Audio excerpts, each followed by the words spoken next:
por parábolas. Haja vista que parábolas, nós temos a consciência que salvou através de parábolas. Só salvou vidas, libertou pessoas, demoníaco sobre a alma dos homens e mulheres que Jesus pregava uma mensagem simples, era uma mensagem que alcançava almas, alcançava corações. Isto traz uma parábola mostrando para o discípulo a qual importância está dentro da igreja. Traz uma palavra dizendo a importância de produzir igreja. Haja vista que quando nós falamos da parábola que ele vai citar a parábola de que ao plantar o joio veio anoitecer, planta-se à noite, e a Bíblia vai dizer que nasce e cresce o joio e o juntos. Quando você lê a parábola que Cristo está citando para os discípulos, aquelas pessoas que estavam escutando, a Bíblia vai dizer que Cristo começa a falar para o povo. Cristo, ele diz, o joio cresceu, os dois cresceram, mas quando chegou-se de manhã, o ceifeiro foi colher o trigo, o joio estava da forma que a gente sabe, e você conhece bem melhor do que eu, que o joio ele é idêntico ao trigo, ele é idêntico ao joio. Você depois pesquisar, você vê, não tem diferença nenhuma entre o trigo e o joio. Haja vista quando você pensa, você pergunta, como é que os homens separam o joio do trigo? Porque o joio cresce junto. O joio tem a mesma espessura do que o trigo. O joio tem a mesma cor do que o trigo. Mas como sabe decifrar que é joio, que é trigo? Quando você lê a palavra do Senhor Cristo solta uma parábola, é uma parábola de se pensar.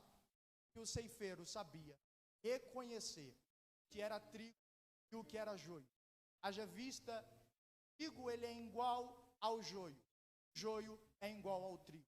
Qual é a diferença dos dois? Cores nenhum, altura nenhum, jeito nenhum.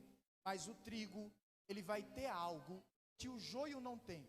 E é isso que eu admiro dentro da palavra, quando Cristo solta essa parábola dizendo, o trigo tem algo que o joio não tem. O trigo tem a cor que o joio tem. Sim. O trigo tem a altura que o joio tem. Sim. Mas o trigo produzia algo que o joio era incapaz de produzir. Deus estava mostrando para os discípulos que é melhor ser trigo, mesmo sendo igual ao joio, mas produzindo algo que pessoas não conseguem produzir.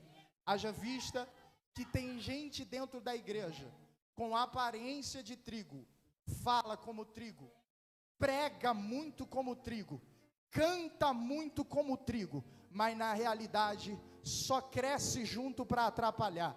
Mas Deus, ele dá uma ordem, ele ensina dentro da mensagem dizendo, é descobrir, irmã, quer descobrir, homem, como se define o joio do trigo. Você pega o joio em uma mão, você pega o trigo na outra, amassa e aperta bem. Depois de ter apertado, depois de ter amassado, o que eu faço agora, Deus? Você assopra, porque pelo vento você vai descobrir quem aguenta vento e quem não aguenta. Por quê? Porque quando o ceifeiro assoprava, pastor Luciano, a Bíblia vai dizer que a flor, ou seja, se desfazia na mão do ceifeiro e não tinha nada na mão, mas quando pegava o trigo, batia o vento, a folha saía, mas tinha semente na mão do ceifeiro. O ceifeiro olha para a semente e diz, realmente eu descobri qual é a diferença do trigo. O trigo, ele aguenta vento, e o joio não suporta vento nenhum. É por isso que está cheio de gente pulhando em lugar, porque só tem aparência de trigo, mas está com atitude de joio. Deus está dizendo hoje, rasga essa atitude de joio e começa a colocar dentro da tua alma aparência de trigo. Por quê? Porque joio fala em línguas, entrega revelação e é até cheio de Deus, mas trigo só está produzindo o que o joio não consegue produzir. Pregador, não entendi, te explico da melhor forma. Deus está dizendo hoje: você é trigo, minha filha, você é trigo, varão. Nem para desviar tu presta, porque não tem aparência de joio, não tem mais jeito de joio, não sabe nem fumar como o joio fuma. É Deus dizendo: o trigo te agarrou primeiro. Levante a mão e eu quero entregar hoje algo na tua vida e na tua alma. É Deus rasgando a minha alma para dizer para você: entenda logo de uma vez, não adianta sair da igreja por causa do vento. Deus sabe que você suporta, Deus sabe que você aguenta. Como eu sei o que define joio do trigo: o joio não aguenta vento, joio não aguenta tempestade. É por isso que você está aqui. Está passando pelo vale, é resultado que é trigo. Está passando pelo deserto, é resultado que é trigo. Aprenda logo de uma vez: tu não nasceu para ser joio, tu nasceu para ser trigo. Se tem alguém que acredita, abre a boca. Oh! A diferença do trigo para o joio é essa. Quem é joio, pastor Liciano, não se define como trigo. E eu termino aqui para você entender algo. O joio, ele é tão diferente mais do trigo, porque se você estudar, o trigo ele produz chovendo, o trigo ele produz no vento, o trigo ele produz à noite, o trigo ele produz de manhã. Ou seja, não tem tempo para o trigo parar de produzir. É Deus dizendo assim: eu sei que no campo que eu te coloquei, só tinha você, mas tem gente que quer imitar o que você tem. Tem joio que vai ter inveja de poucas coisas que você tem. Por quê? Porque Deus te colocou em um campo que pessoas não conseguiriam sobreviver. Mas por que eu sobrevivo? Eu estou desempregado, eu tenho mais filho do que o bairro inteiro. É só Jesus na causa. Mas o que acontece? Eu continuo firme. Eu comi só frango no Natal, pastor, mas eu continuo firme, porque trigo que é trigo, está produzindo no vento, produzindo na chuva, produzindo no sol. Coloca qualquer flor que for no sol, ela murcha. Coloca qualquer flor para produzir na chuva, não produz, mas coloca o trigo. É Deus dizendo: hoje é noite de você produzir. Você crê nisso? Hã? Eu creio que eu não estou falando com o joio, eu estou falando com o trigo. Hoje é noite de você produzir. E como o trigo produz? Dando glória a Deus e aleluia. Oh, Deus ele falou assim: vai lá, coloca os levitas na frente, coloca a buzina na frente, pega o cântaro e faz muito barulho. Por quê? Porque é através da produção que você vai derrubar o que te atrapalha.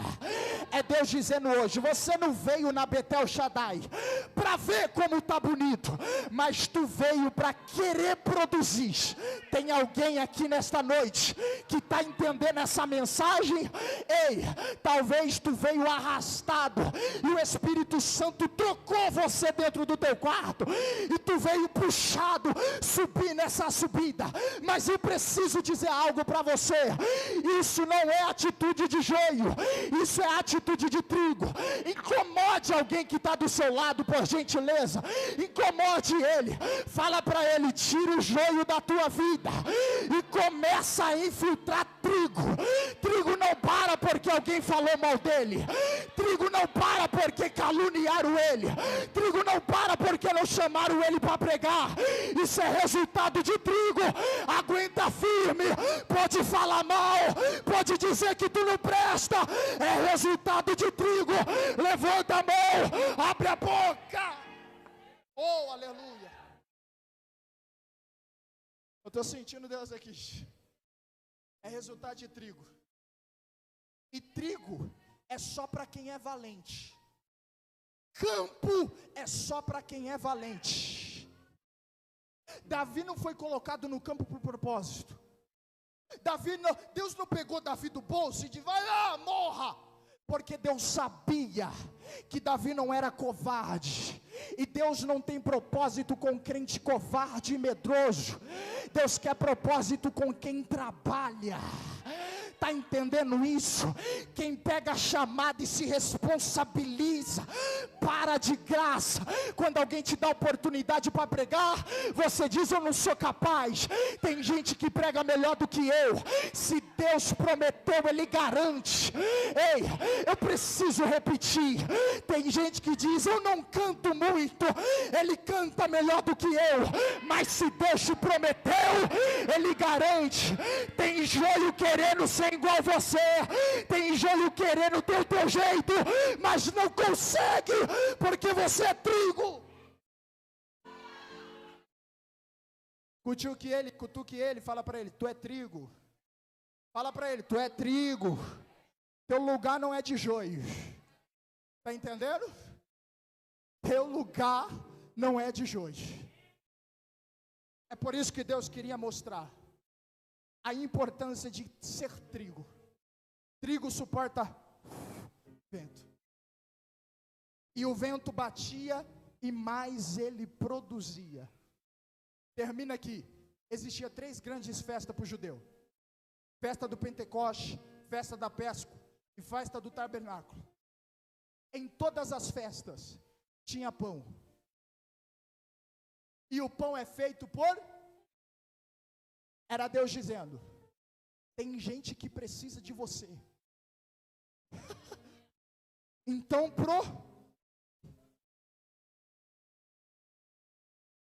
porque é você produzindo e Deus cuidando daquilo que você mais precisa. Só 3 pessoas levantou. Deus está dizendo hoje, porque tem gente que diz: o meu ano vai ser melhor. Profetiza que está chegando coisa nova ainda. Tem gente que diz: não, a minha vida vai ser melhor em 2023. Dá tempo ainda de ser melhor. É Deus dizendo: é resultado de quem produz. Por gentileza, pegue na mão dele aí e entregue essa profecia, porque tu é profeta. Fala para ele: 2022 não acabou. Fala isso, continua produzindo, porque na virada alguém vai dizer: receba, porque é resultado de quem produz. 2022 não acabou, é tempo de produzir.